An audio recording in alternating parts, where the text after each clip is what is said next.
Okay, let's begin. So the program for today is going to be that we're going to start with the guided meditation. And today the guided meditation is about being present in your hara. And the hara is a Japanese word that generically means the belly. So it's the whole belly area.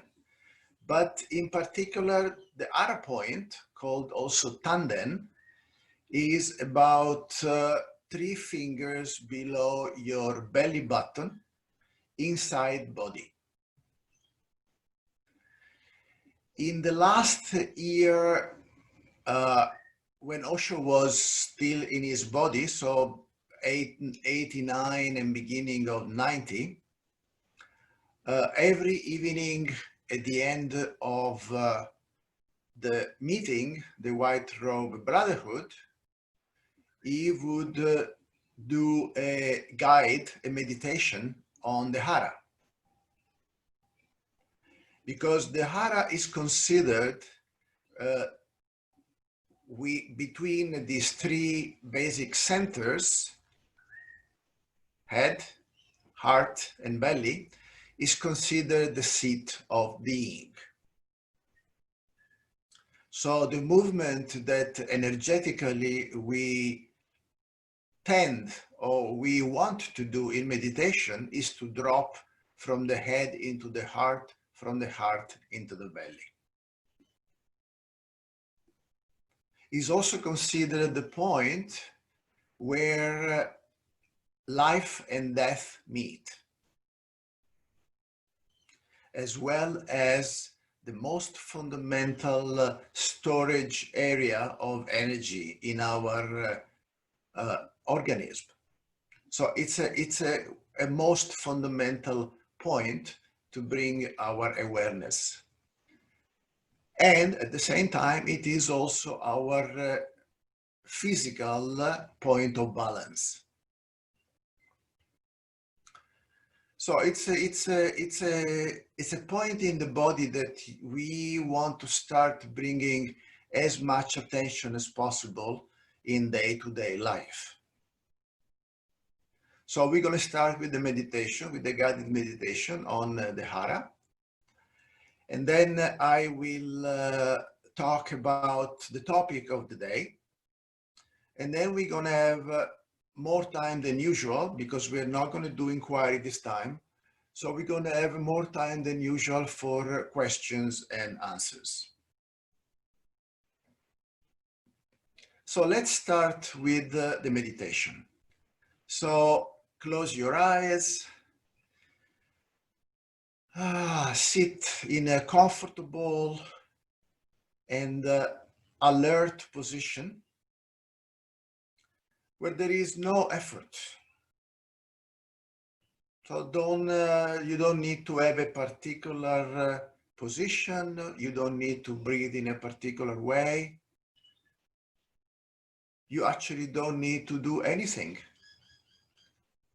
Simply close your eyes and allow your attention to be inside.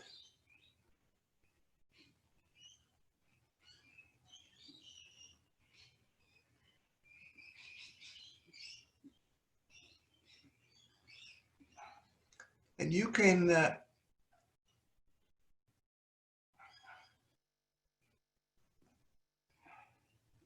simply bring your awareness in your belly.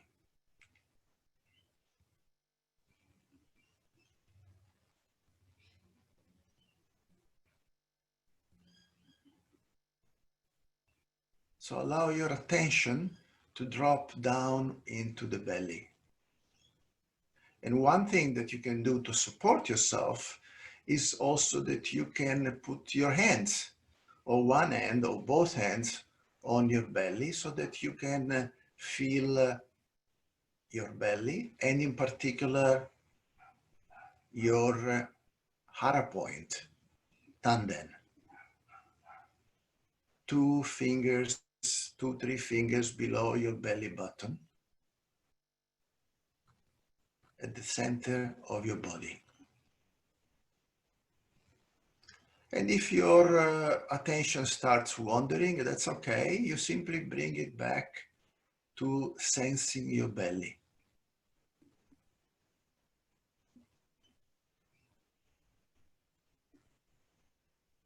If it helps, you can start by focusing your attention on the sensation of the contact between your abdomen and your hand or your hands.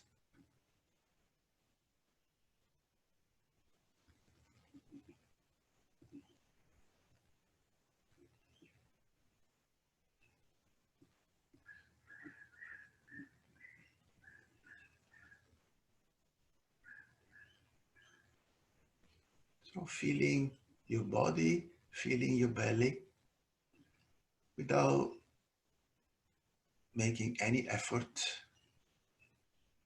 to bring, to fix your awareness in your belly. If your awareness moves, if your attention moves, just come back.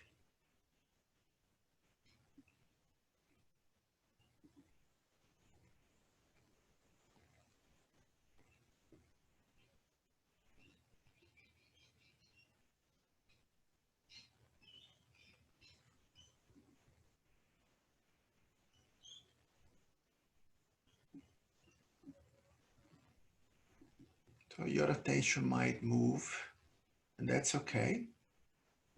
Simply bring it back to your belly.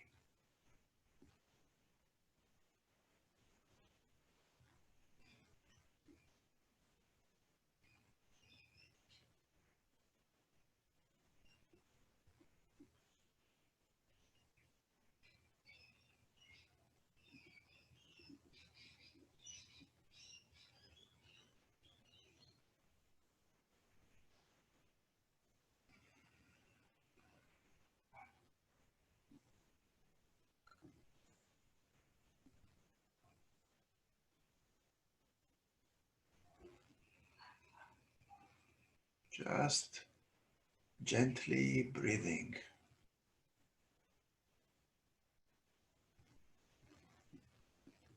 And feeling your belly.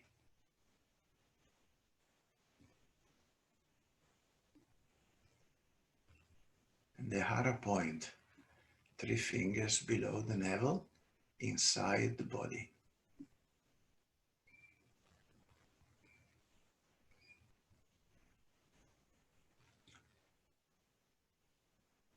Is not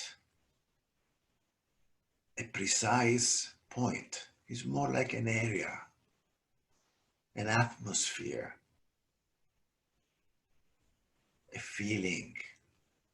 You will not find a physical point.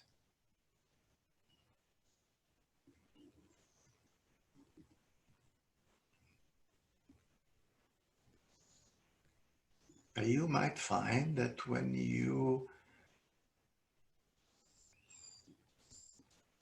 connect with that area in your body, with that atmosphere in your body, you start feeling not only present, but present also in a very grounded way.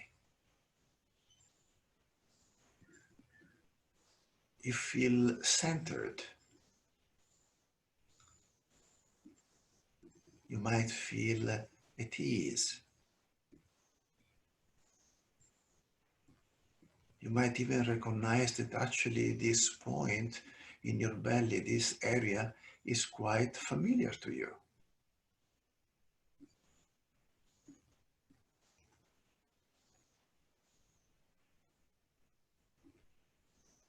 You gently breathe in your belly, holding your attention right in the hara point.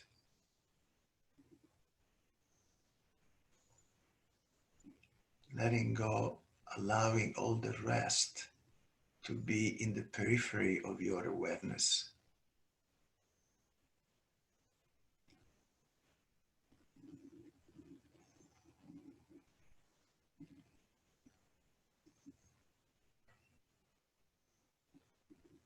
Everything that happens is still happening,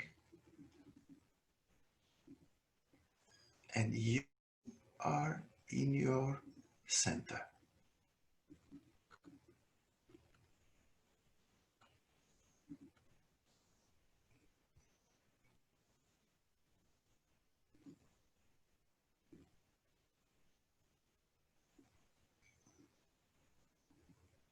And keep coming back if your attention moves.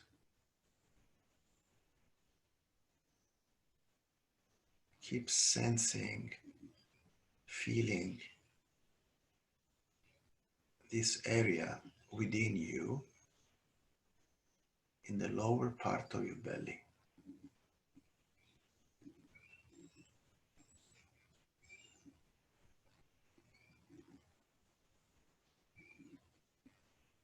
This point is not only part of the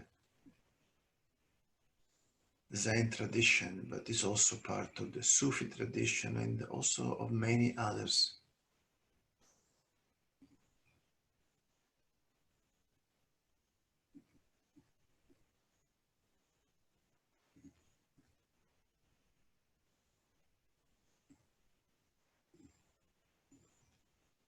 It's also a very powerful perceptor, translator of what we experience. That's why exists the expression having a gut feeling.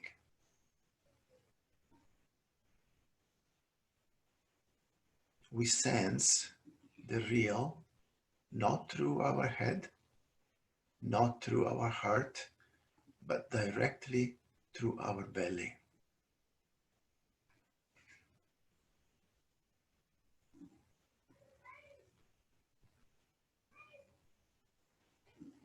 This point that is known to mystics since millennia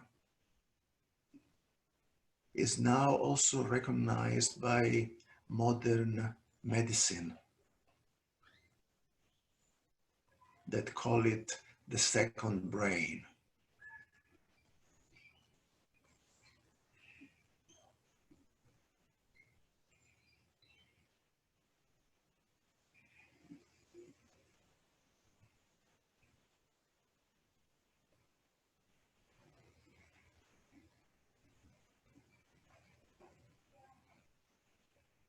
Gently breathing in your hara.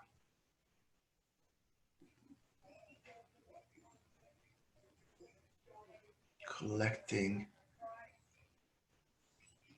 your attention, your energy, your presence in the hara point.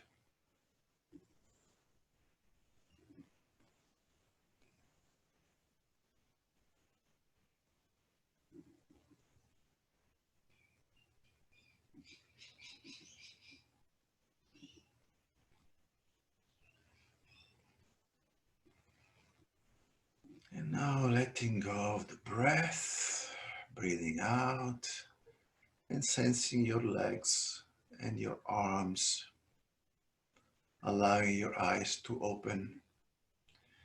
Give yourself a stretch. And coming back to this extended family.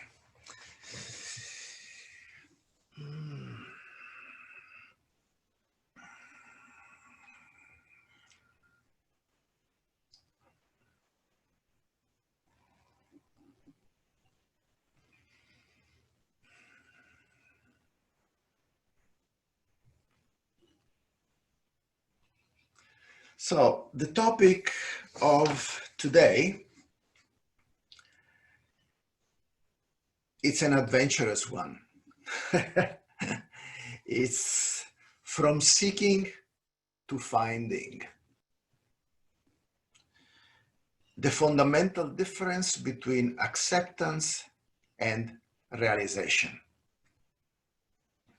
And surrender is the most powerful state. So this is a big program. So I'm going to start from this question of acceptance and realization. If you have spent time with the master, or you have read books of mystics, you probably know that pretty much everybody puts a lot of emphasis on acceptance. And there is actually a very precise reason why masters keep hammering accept, accept, accept. And the reason is very simple. It's because when we start the spiritual journey, the last thing that we do in our life is accepting. In fact, personality is not a structure that accepts. Personality is a structure that is based on trying to manipulate reality. Try to manipulate ourselves is based on rejection, is based on hope, is based on avoidance, is based on control. So usually when we arrive to a master, we are very tight physically, very uptight mentally and emotionally, very rigid in our structure, in the way we look at ourselves and we look at the world. There is usually a lot of resistance.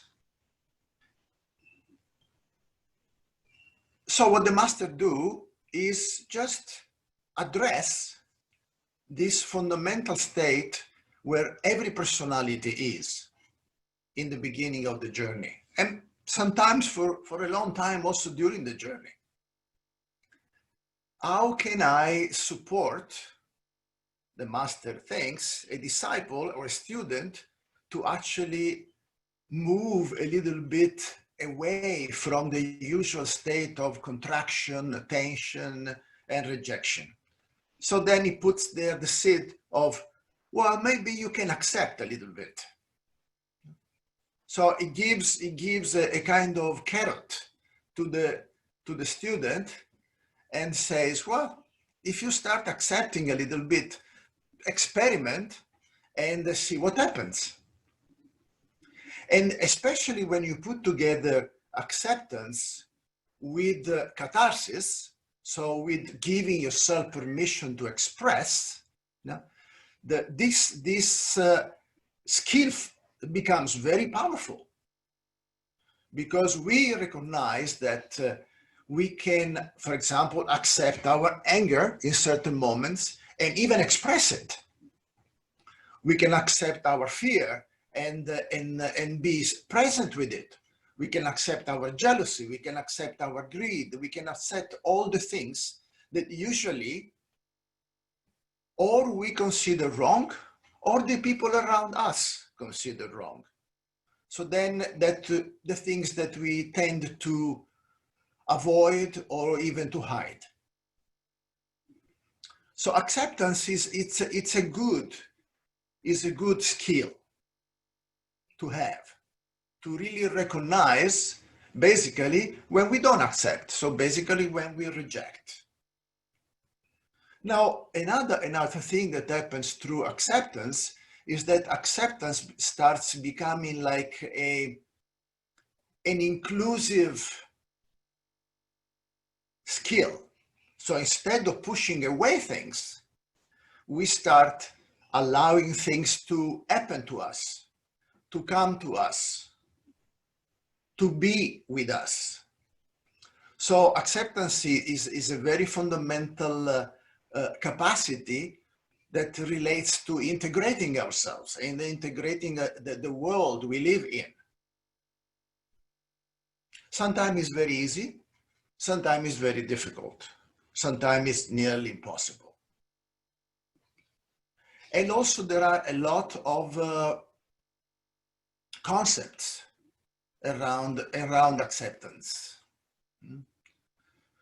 Especially in Christianity, acceptance is really something that is more like, oh, I have to accept, so I'm going to carry my cross and my suffering because I have to accept. So it's really a very ideological, a fundamentally false attitude, because that's not acceptance. That's something completely different, which is more like being a victim and living in self-pity. So acceptance is a very conscious willingness to notice how I resist, how I reject, how I push away. And yet, acceptance is actually a tool for beginners.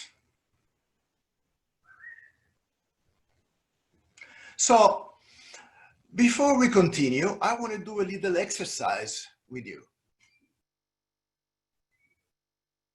So we're going to play with our senses. So first we play with the seeing, okay? So, and I would like that you simply look around a little bit. Look at the walls. Look at your hand. Look at a light. Just look around. Or if you are in the open, like I see my, look at the tree, or look at your foot, look at your table. Just look around a little bit.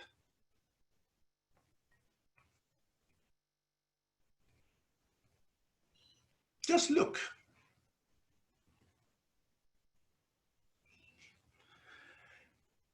And now let's go to touch. So maybe you touch the top of your head. And you can touch your arm. You can touch your chair. You can touch a table if there is a table there. You can touch your knees. Just touch a little bit.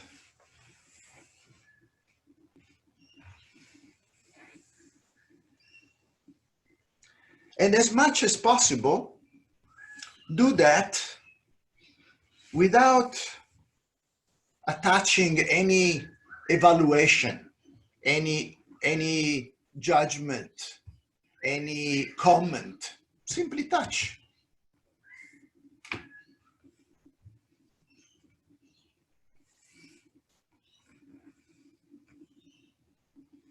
And now we use listen. So now close your eyes for a moment and listen to your breath. And maybe you can make a little bit stronger the sound of breathing in and breathing out.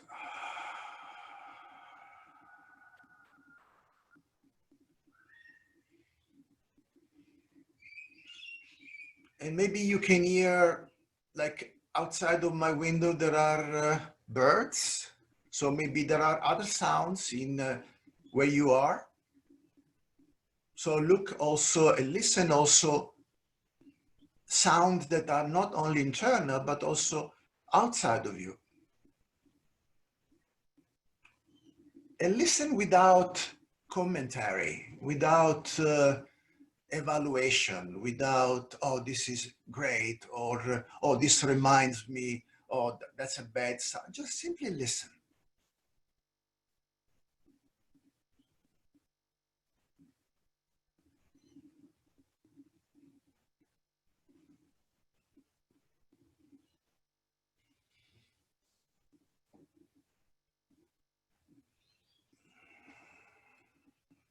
Okay, now come back.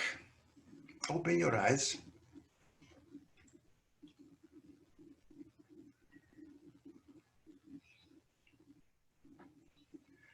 So I'm going to make a statement which you don't need to agree. But my statement is that everything that you have seen when you were looking around, everything that you have touched when you were touching, and everything that you were listening while you were listening exists. And exist independently from the fact that you accept it or not. So your acceptance, if you really feel into it, is actually irrelevant to the universe.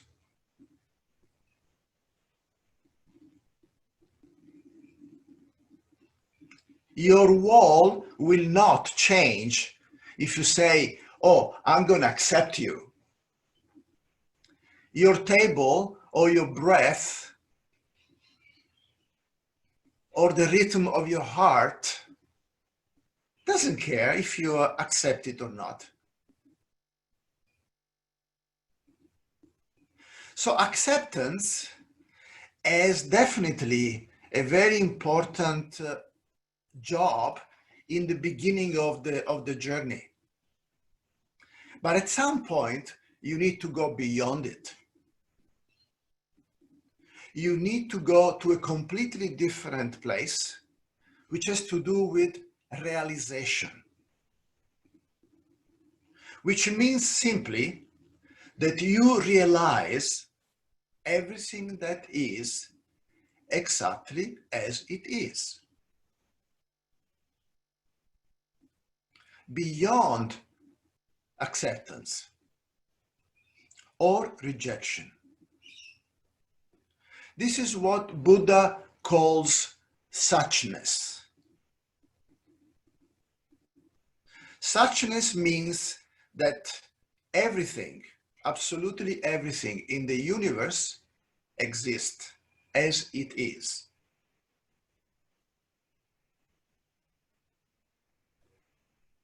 And if we want to know what is real, we need also to go beyond acceptance and simply be in suchness. And being in suchness means that you perceive everything within and without, completely free from any kind of commentary. A wall is a wall. A chair is a chair. A thought is a thought. A feeling is a feeling. There is no question of accepting.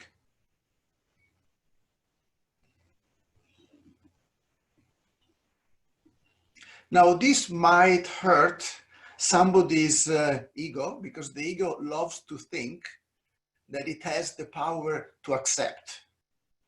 So masters are a little bit of bandits, you know. They like to cheat a little bit their disciples. They put them into this bag and they say, come on, enter in the bag of acceptance. So the disciple starts kind of opening up. And at some point they say, acceptance? Who accepts what? There is no separate entity that can accept anything. There is no I that has the capacity to accept anything. What is what is as it is. Now, Buddha, that was a very direct master, one day went to give his discourse in the ashram, and there were thousands of students, and he arrived with a rose in his hand, and he sat on his place, and for a long time was silent, and all the disciples were wondering what's going on, why he doesn't speak. What maybe he's sick, maybe we should do something. And then after a very long time, Buddha opened his mouth and said, a rose is a rose is a rose. Got up and left. That's suchness. Suchness means to go and live beyond definition, beyond interpretation, beyond evaluation, beyond judgments, beyond acceptance, and simply recognize that this moment is this moment, with everything that includes. I can, if I accept it or not, does not change the nature of the real.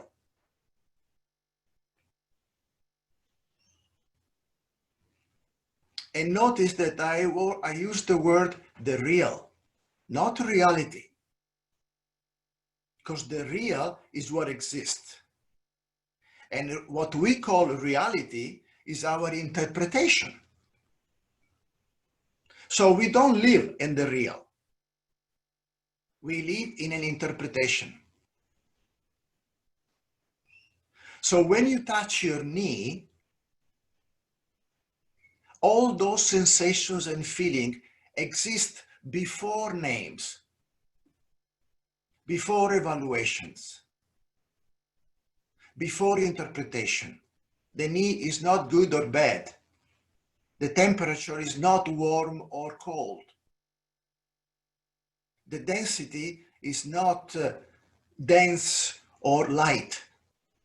It is what it is. A knee is a knee is a knee. And a nose is a nose is a nose. So if you can allow yourself to even be free from acceptance, you will take an incredible jump in the perception of the real. Because it becomes much easier to stop evaluating, to stop having beliefs about the real, and to actually notice what exists.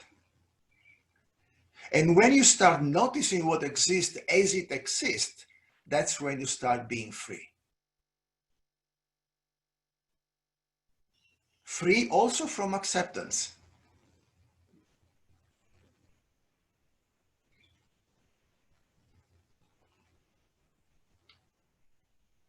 Now, this is the place where you stop being a seeker and you become a finder.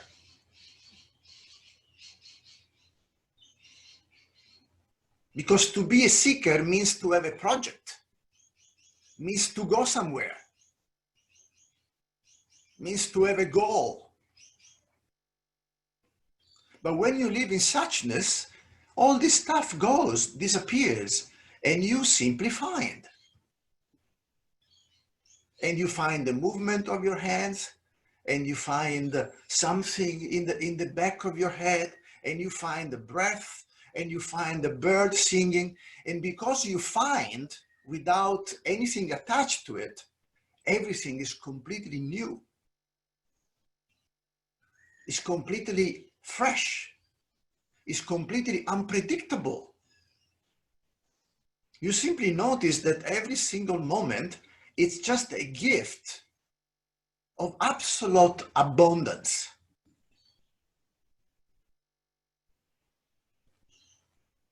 And that's where the seeking stops.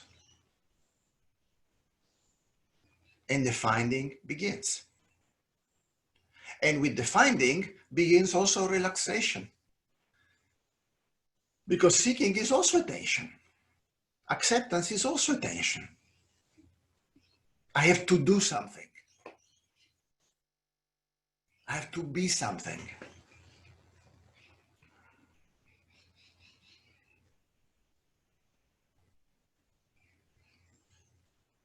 And that's also where you finally can understand experientially, not intellectually, what surrender is.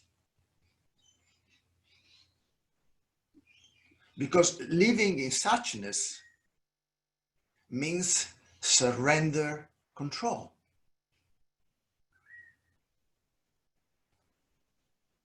Surrender definitions, ideas, beliefs.